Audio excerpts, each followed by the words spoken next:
Y aquí estamos en nuevo bloque de entrevistas. Y hoy vamos a seguir hablando de este tema con el cual empezamos, con el cual queremos ponerlo en la mesa, queremos un poco entender de qué se trata.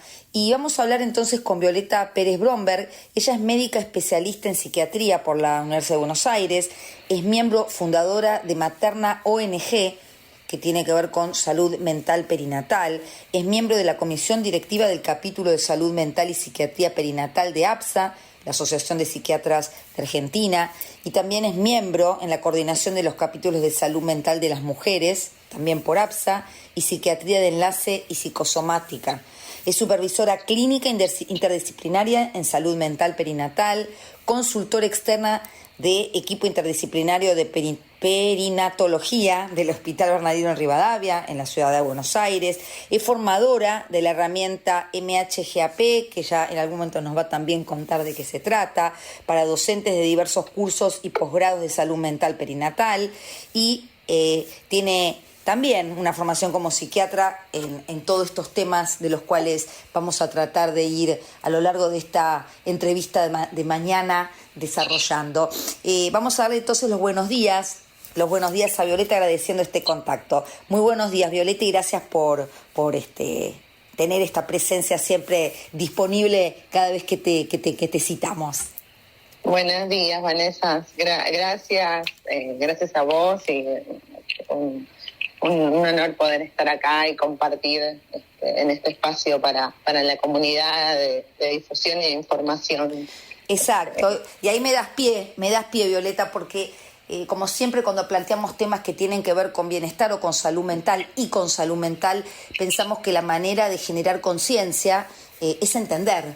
La información genera conciencia, la información genera aceptación muchas veces, en el mejor de los casos. Y hoy hablamos entonces de esquizofrenia, dentro de lo que siempre se habla de la patología, de lo que es la psicosis. Y quizás para empezar sería interesante entender de qué hablamos cuando hablamos de esquizofrenia, de psicosis. Sí. ¿De qué hablamos? Sí, está bueno hablar de que bueno, no son sinónimos, ¿no? No es lo mismo decir, digamos, esquizofrenia que decir psicosis. No estamos hablando de una misma situación clínica o como la vemos. ¿Vos me escuchas bien? ¿Vale? Yo te escucho perfecto, ¿eh? Perfecto, perdón, porque como dije, capaz. Bueno, la psicosis tiene más que ver con cuadros más sintomáticos de una cantidad de signos o síntomas que comparten, o sea, que podemos ver a una persona, lo vulgarmente, digamos, conocido por ahí son las alucinaciones, los delirios, las personas que por ahí escuchan voces o tienen diferentes manifestaciones de por ahí que alguien les está comandando o diciendo qué hacer, y ellas, digamos, son voces, algunas que las escuchan como adentro de su cabeza, algunas otras personas sienten que alguien de afuera les está hablando, pero digamos esa persona no les está hablando, o objetos, digamos, eso es como lo más por ahí conocido cuando hablamos de estos términos, ¿no? Sí. Y muchas veces, ¿qué pasa? Que estas voces o estas cuestiones de alteración de cómo perciben la realidad las llevan a hacer cosas, ¿no? Como, digamos, ellas no lo viven como algo que no es real, sino que lo viven como algo real. Exacto. Entonces, bueno, uno actúa en función de lo que percibe de la realidad. Si vos me decís algo y me estás maltratando, yo voy a actuar reactivamente a eso. Entonces, un poco a veces lo que pasa es eso, lo que vemos, ¿no? Por fuera. Es alguien que de repente, entre comillas, de la nada, tiene una reacción. Ese de la nada tiene que ver con justamente esto que por ahí escucha o percibe o siente o ve o huele, o digamos, hay diferentes formas de percibir distinto desde los sentidos, ¿no? Tenemos muchos sentidos.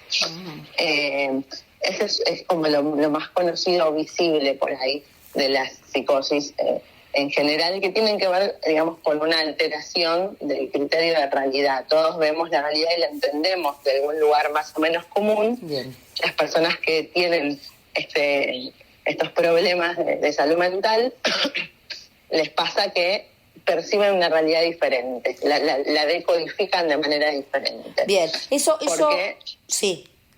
No, decime. No, digo, eso es una muy interesante distinción para los que nos están escuchando, ¿no? Entender que acá no hay un sentido de voluntad ni de intención, sino que simplemente la manera de pensar, de percibir y de actuar como consecuencia de esto, está fuera, quizá, como bien lo plantea Viole, fuera de un criterio común de realidad, ¿no? Es decir, en la realidad no hay una realidad sola, cada uno interpreta la realidad también desde sus propios anteojos, como decimos muchas veces, pero en general todos podemos tener un criterio en donde la mesa es mesa, la silla es silla, y en estos casos entendamos que hay una mirada y una forma de pensar, de mirar la realidad y de actuar y de sentirla como consecuencia y actuarla, quizá disfuncional, porque puede llegar a poner a la persona en riesgo para sí mismo, para otros, ¿no? Claro, bueno, esto estamos hablando de una persona que no está con un tratamiento adecuado, ¿no? Exacto. O sea, esto también es importante decir. Para arrancar más con el tema de esquizofrenia, termino la diferencia entre psicosis y esquizofrenia. Como que las psicosis pueden ser de diferentes tipos, donde aparecen síntomas parecidos, como este criterio de realidad alterado, o también otras cuestiones, digamos, más por ahí de excitación psicomotriz, o cuestiones que tienen que ver justamente con esto de por ahí no estar percibiendo igual que el resto de las personas en ese como común, genérico que solemos entender por realidad. Las psicosis pueden ser algo agudo o algo más crónico, ¿sí? Dentro de las agudas podemos tener algunas que tengan que ver con infecciones, con medicamentos. Exacto. Cualquier persona le puede pasar en un momento agudo, digamos, en un contexto de, por ejemplo, alguna cuestión infecciosa muy grande, o alguna deshidratación muy importante, o algún cuadro metabólico así, digamos, muy, muy grande, o bueno, hay diferentes situaciones que revierten después cuando se acomoda eso. Exacto. ¿Sí? Son momentos, por eso, como se dice, agudos, que tienen que ver con que hay algo de su medio interno que está desestabilizado, y cuando eso se vuelve a acomodar, la persona no es que después le va a volver a pasar el resto de su vida algo así, ni tiene que seguir con una medicación crónica, porque fue algo que tuvo que ver con eso que le pasó. Bien. Agudo de metabólico o de deshidratación o lo que sea. Después están las psicosis más crónicas, que ahí sí son cuadros más, digamos, de salud mental, que requieren un acompañamiento y un tratamiento, digamos, por parte de un equipo, como cualquier problema de salud crónico, y que, digamos, requiere una medicación, que requiere un acompañamiento, que requiere ciertos controles, y que, como todos los problemas de salud crónicos, cuando están bien acompañados y bien tratados, se llevan en el día a día bien. No es que la persona está todo el tiempo escuchando voces, todo el tiempo descompensada, todo el tiempo con una excitación psicomotriz, o todo el tiempo angustiada, o todo el tiempo triste. Bien. No. Bien, eso es importante, este mensaje último, ¿no, Viole? Es decir, poder entender que acompañada de una terapia, acompañado también de una regulación a nivel remedios, a nivel hormonal, a nivel psicofarmacológico, las personas que pueden tener cualquier enfermedad mental pueden tener absolutamente una vida digna y una vida que valga la pena vivir, ¿no? Esto que hablábamos hace un rato fuera del aire, ¿no? Sí, digamos que dentro de lo que son las psicosis crónicas, la esquizofrenia es una de ellas. Hay otras, hay otros cuadros que también, hoy bueno, vamos a hablar de la esquizofrenia. Bien. Particularmente la esquizofrenia tiene, digamos, no es... Siempre las enfermedades se piensan desde el origen, digamos, de muchos factores, ¿no? No es solamente por ahí una cuestión. Bueno, en el caso particular de la esquizofrenia, se sabe, digamos que hay bastante componente universal a nivel mundial, digamos. Siempre está en duda, históricamente estuvo en duda y siguen saliendo nuevas teorías en relación al origen sí. digamos, si es una cuestión genética, si es una cuestión ambiental, o sea, siempre está como la variable de una cuestión, digamos, multifactorial, siempre termina siendo la que tiene más fuerza. No es que se descubrió todavía con certeza que haya un gen o que sea el detonante o que haya algo puntual, pero sí se sabe que en todas las sociedades en el mundo el porcentaje de personas que tienen este problema es el mismo. O sea, eso nos da una idea de que no hay tanta variabilidad según factores más ambientales o contextuales. Perfecto. ¿Sí?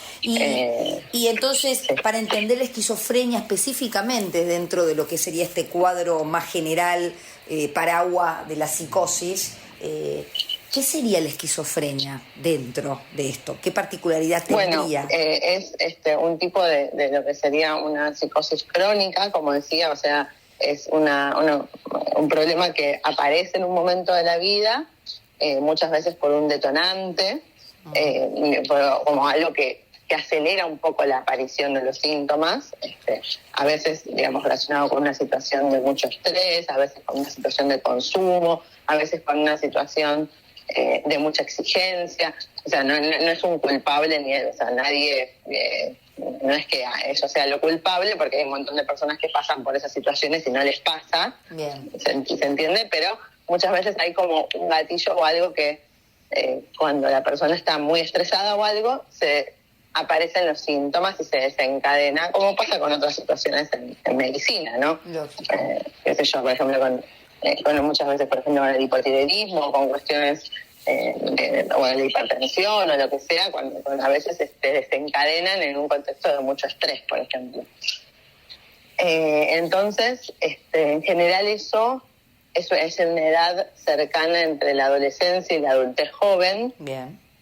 En los hombres en general es un poquito antes que en las mujeres a nivel estadístico, pero igual es entre los 10 y pico y los 20 y pico, digamos. En general, en las mujeres a veces puede ser un poco más, incluso más cerca de los 30, y aparece muchas veces al principio, no es que aparece súper florida. A veces una modalidad de presentación bastante frecuente es con mucho retraimiento, con mucho lo que se llama, digamos, nosotros llamamos síntomas negativos. O sea, la persona es como que se va aislando, se va retrayendo, se va encerrando. Porque, bueno, a veces eso es una forma indirecta de expresión de que ella adentro de su cabeza está empezando a por ahí desconfiar de cosas, a empezar a entender la realidad como que la están queriendo dañar o haciéndole cosas para molestarla, para entonces empieza como el mundo a volverse muy hostil para esa persona. Hay mucho sufrimiento. Exacto. Por mucha soledad, ¿no? Muchas veces cuesta mucho porque sienten que perdieron, ¿no? Como esa seguridad del criterio, ¿no? También. Porque de repente todo lo que era de una manera empieza a volverse muy hostil. Entonces, muchas veces se manifiesta primero, o sea, no es por ahí lo primero, lo que más conocemos como el vulgarmente llamado brote psicótico, las alucinaciones, los gritos, los delirios, no es eso en general.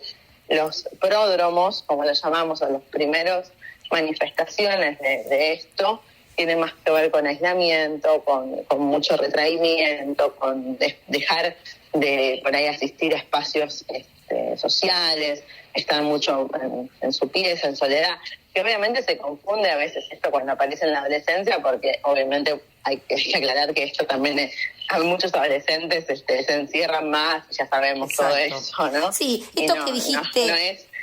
No es tampoco que cualquier adolescente que se encierra en su pieza va a estar con un pródromo de esquizofrenia, ¿no? Exacto. Pero a lo mejor ciertas conductas juntas, ¿no?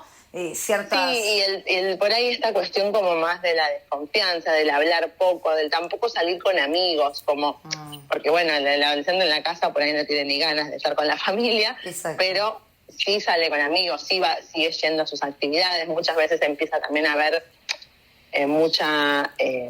escolarmente empieza a bajar mucho el rendimiento o a no poder llegar a tareas o actividades que antes llegaba muy fácilmente, ¿no? Sí, y hay muchas dudas también, y me parece que también dentro de lo que es la información está bueno poder brindar un poco más de claridad cuando se habla de si esta enfermedad es hereditaria, y también entender, digo yo, como si estás de acuerdo, ¿no? Como todas las enfermedades mentales, que como bien dijiste es un conjunto de causas, y tener a lo mejor, y lo vas a aclarar vos, por más que haya una propensión o una idea de mayor posibilidad, mayor vulnerabilidad cuando viene de arriba algún tipo de ¿cómo se dice?, de manifestación en la familia, entender también que tiene que haber un contexto que también detone todo eso, que a lo mejor alguien con una tendencia no necesariamente quiere decir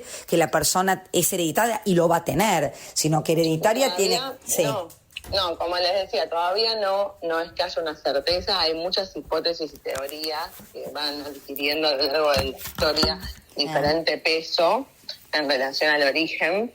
Sí se cree que hay un componente obviamente heredofamiliar, pero que no es necesariamente algo que lo tenés y vas a tener, digamos, esquizofrenia. No, ahí está el componente del gatillo, del detonante, de lo ambiental también. Bien. Y una persona con un diagnóstico de esquizofrenia, ¿cómo se la puede ayudar? Además de que me gustaría también que podamos explicar el tema de los psicofármacos, de la terapia, ¿cómo se ayuda socialmente? Bueno, digamos, a veces es difícil generalizar porque, bueno, cada persona por ahí va a tener otras posibilidades y también otras necesidades, y o sea, dentro de, si bien obviamente tiene un montón de cosas en común, también es un cuadro que a veces se presenta con distintos recursos familiares, de acompañamiento. Exacto. Pero bueno, en líneas generales es una persona que toda su vida va a tener que tener un acompañamiento farmacológico. Bien. Porque justamente, ¿por qué nos ayudan los fármacos? Porque nos ayudan justamente a disminuir lo que llamamos síntomas positivos, que son todas estas alucinaciones, delirios, todas estas manifestaciones en más que podemos ver cuando una persona por ahí está descompensada o no tuvo un tratamiento adecuado o un acompañamiento adecuado, que es justamente esto que escucha y esto que acciona en función de lo que escucha, que en realidad es lo que lo pone más en riesgo, ¿no?, a la persona, porque es lo que no podemos controlar, porque si vos estás escuchando como real que, no sé, que se está incendiando tu casa y tenés que saltar por la ventana, es criterioso que saltes por la ventana. Bien. El problema es que no se está incendiando tu casa, ¿no? Claro.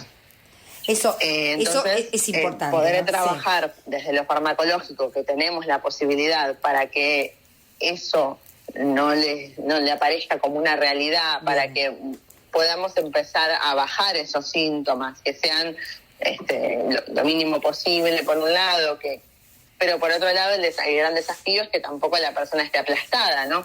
Que también la persona, que no aparezcan esto que llamamos síntomas negativos tanto, ¿no? Que la persona también que no esté dormida y planchada todo el día, ¿no? No es la idea. La idea es que, bueno, pueda también conectar con cosas que le gustan, con hacer cosas, con que no sea tampoco, que no le tome toda su vida la enfermedad, ¿no? Que sí. Pueda. Y para eso son, digamos, obviamente la psicoterapia tiene un lugar fundamental en relación también a la posibilidad de crítica de la persona sobre los síntomas positivos, por ejemplo. O sea, decir, bueno, no, espera, esta voz por ahí no es tan real, esto que me está diciendo, bueno, voy a frenar, voy a ver, o sea, empezar a trabajar un poco sobre esto que podemos llamar psicoeducación, que también es muy importante, digamos, esto en la familia, ¿no? Para que puedan entender qué le pasa a la persona, esto de que no es malo, que no es que no quiere, no es que no le importa, pasa por otro lado. Y cómo la familia puede acompañar a esta persona. Los grupos muchas veces en distintos momentos, ¿no? De la persona también, a medida que va trabajando, va pudiendo crecer, digamos, subjetivamente, y pudiendo también incorporarse a otros espacios terapéuticos, ¿no? Lógico. Al principio es muy...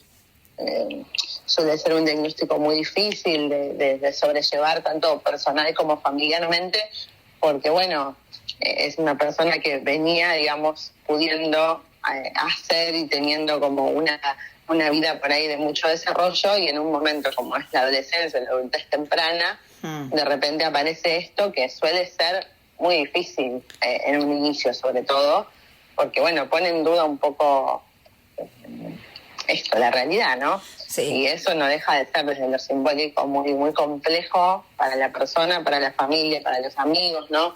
Es esta persona la misma persona que era.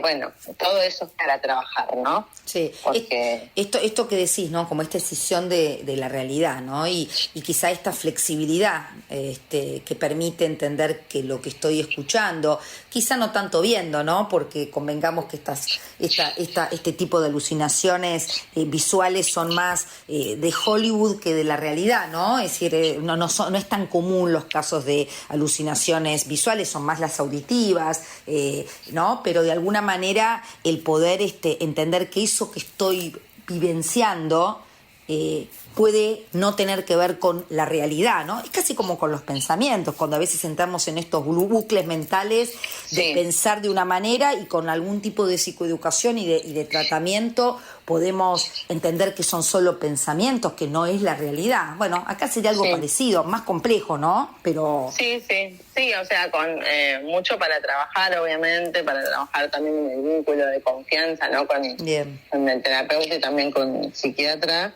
Es muy importante el trabajo de equipo, ¿no? También se pueden incorporar otras disciplinas como el acompañamiento terapéutico, como terapia ocupacional, como hay un montón de musicoterapia, digamos, hay un montón de disciplinas que aportan un montón también en el acompañamiento, porque bueno, estos aportan principalmente el acompañamiento y aportan además la posibilidad también de conectar subjetivamente la persona con otros aspectos. Exactamente. Porque, si no es como que todo queda tomado por la enfermedad. Creo que ese es como el gran desafío en el tratamiento, que poder que la persona también pueda, digamos, tener un nivel de desarrollo más allá de la enfermedad, que la persona no sea la enfermedad. Exacto, no es soy esquizofrénico o esquizofrénica, sino tengo esquizofrenia, ¿no? Y además soy otra cosa y tengo otra cosa, exacto, ¿no?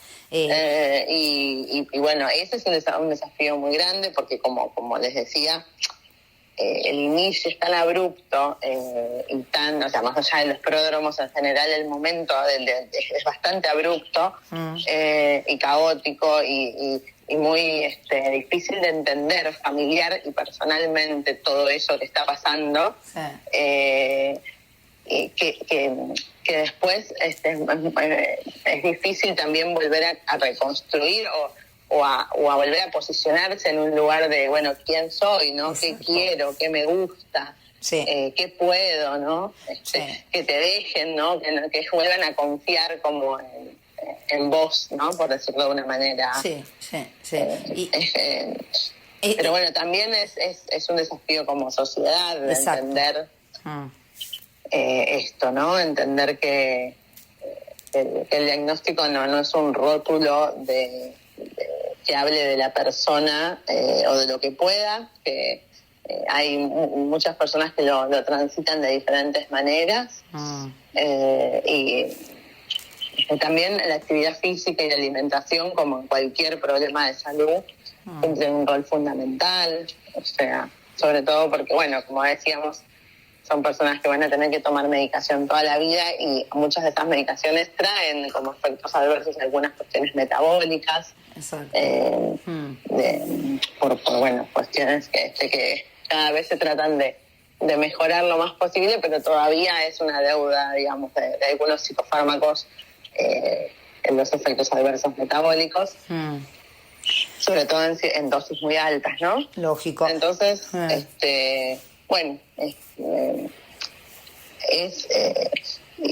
digamos, no hay como una sola manera o un solo modo, también va a depender de todo lo construido previo a que aparezca la enfermedad, de todo digamos, de las posibilidades familiares de acompañamiento, de la red. Exacto. Sí. Eso que tiene que ver con la seguridad que hablaste hace un rato, y el diagnóstico no es un destino, esto creo que es lo que más rescataría. Lamentablemente, quizá desde la prensa, desde lo que son los medios de comunicación, como todos, ¿no?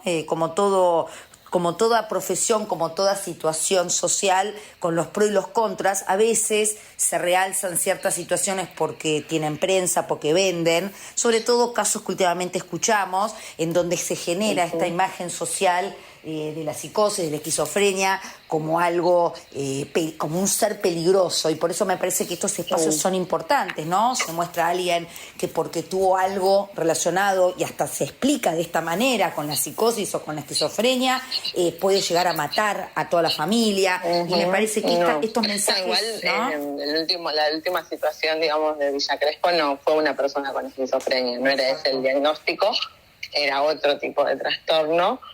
Pero bueno, pasa esto, ¿no? Como que aparece una, entre comillas, locura y es esquizofrenia. No, la realidad es que lo más frecuente en la esquizofrenia no es que mate a nadie ni que se mate. Obvio.